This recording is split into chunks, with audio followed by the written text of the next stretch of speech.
57వ కీర్తన.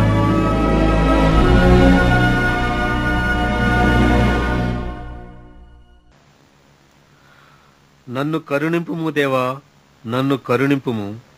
నేను నీ శరణుజొచ్చియున్నాను. ఈ ఆపదలు తొలగిపోవు వరకు నీ రెక్కల నీడను శరణుజొచ్చియున్నాను.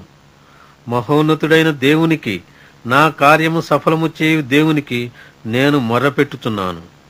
ఆయన ఆకాశము నుండి ఆజ్ఞ ఇచ్చి నన్ను రక్షించును. నన్ను మృంగగోరువారు దూషణలు పలుకున్నప్పుడు దేవుడు తన కృపాసత్యములను పంపును. సెలా. నా ప్రాణము సింహముల మధ్యనున్నది, కోపోద్రేకుల మధ్యను నేను పండుకొనుచున్నాను. వారి దంతములు శూలములు, అవి అంబులు. వారి నాలుక వాడిగల కత్తి. దేవా, ఆకాశము కంటే అత్యున్నతుడుగా నిన్ను కనపరుచుకునుము. నీ ప్రభావము సర్వభూమి మీద కనబడనిము.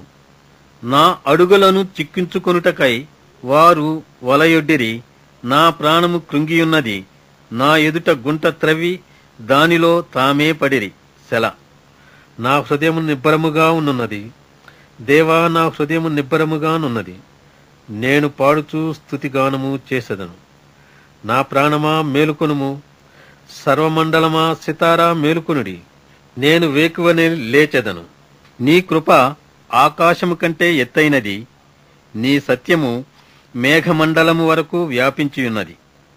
ప్రభువా, జనములలో నీకు కృతజ్ఞతాస్తుతులు నేను చెల్లించెదను. ప్రజలలో నిన్ను కీర్తించెదను. దేవా, ఆకాశము కంటే అత్యున్నతుడుగా నిన్ను కనపరుచుకునుము. నీ ప్రభావము సర్వభూమి మీద కనపడనిము.